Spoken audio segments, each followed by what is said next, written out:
Director of Human Rights Watch in D.C., Tom Malinowski, says the administration could be taking steps to send a message to the people around Muammar Gaddafi. The U.S. could, for example, impose targeted sanctions on the Libyan government. It could block banks from conducting financial transactions.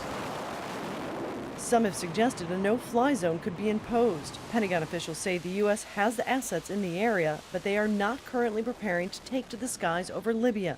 The State Department says getting international approval to take that step would be difficult. Patty Culhane, Al Jazeera, Washington. The UN Secretary-General, Ban Ki-moon, has called for an end to the violence in the country and had this to say from New York. We view the recent events in Libya with particularly grave concern.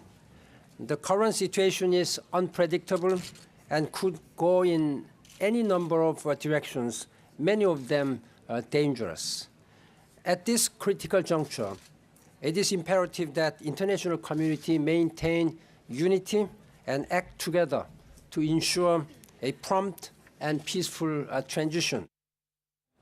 3,000 Turkish citizens have returned home after escaping the violence in Libya. They arrived at the Mediterranean port of Marmaris on 2 ships sent by the country to evacuate them. At least 5,000 Turks have now left Libya, of about 25,000 in the country.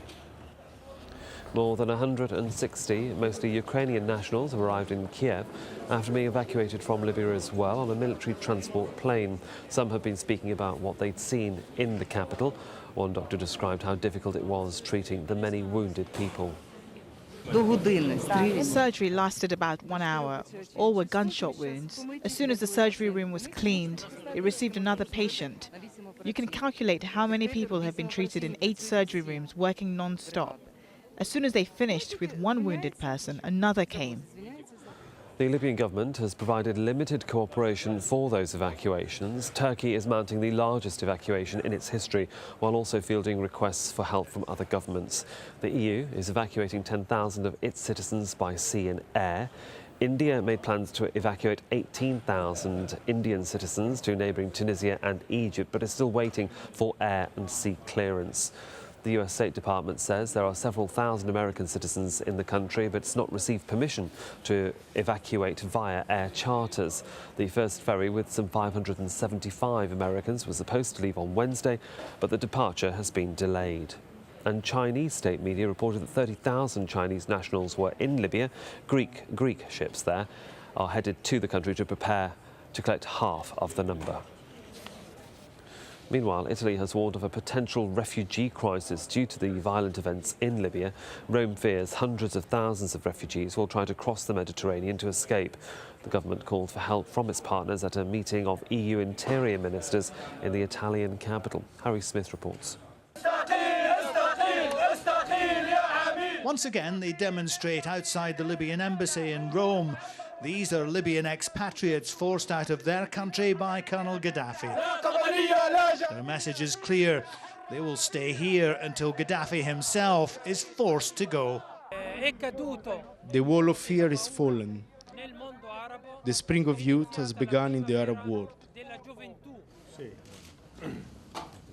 Across the city, the interior ministers of 6 European countries with Mediterranean borders meet to work out how to deal with an influx of refugees fleeing the turmoil in North Africa.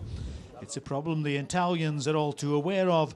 They've already had to cope with thousands of Tunisians trying to escape from the chaos that has gripped that country. The United Nations is also gearing up for another flood of refugees.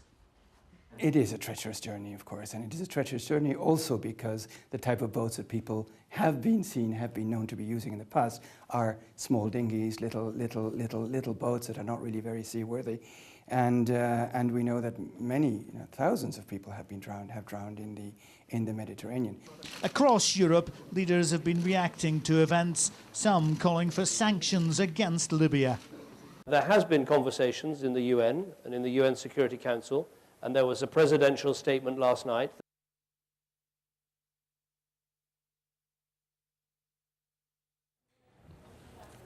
We seem to have lost David Cameron there, the British Prime Minister, who was talking on his visit to the Middle East there in Kuwait. Well, in a moment, the New Zealand earthquake that struck captured on closed-circuit television.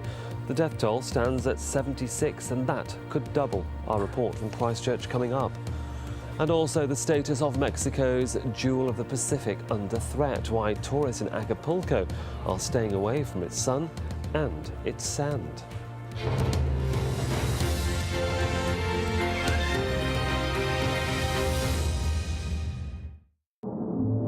As the clouds roll in across the Mediterranean, you'll still find it easy to drift away.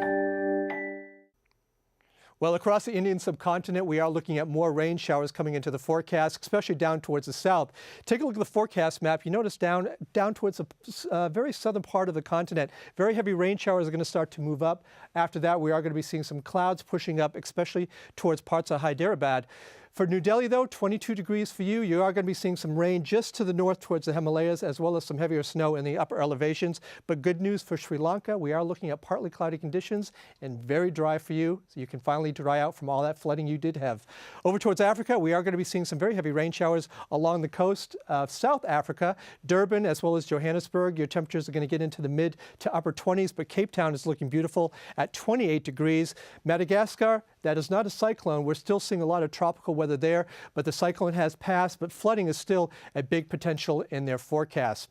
Up towards the Arabian Peninsula, temperatures are coming up. We are looking at Doha of about 27 degrees on Thursday, Riyadh about 31. Those temperatures are going to start to come up a little bit as we go towards the weekend. Notice here, Doha at 28, Riyadh at 33, and as we go a little bit further towards the north, we're going to be seeing Baghdad looking at temperatures of about 27 degrees for them. Qatar Airways, world's 5-star airline.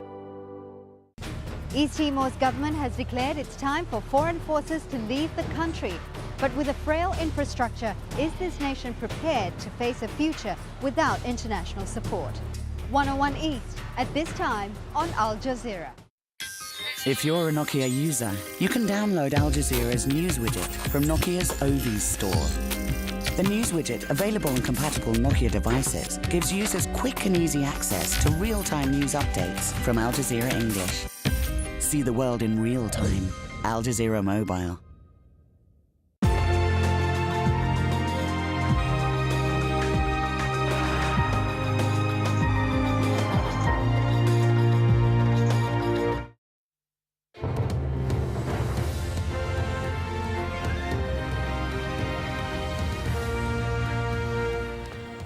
Welcome back. Here's a reminder of the top stories here on Al Jazeera. There are reports the first western city of Misrata is now under the control of protesters.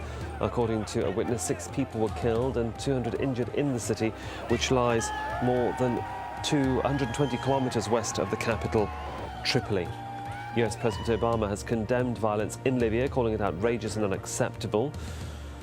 UN Secretary General Ban Ki-moon expresses grave concern over the Libyan unrest and calls for an immediate end to the violence.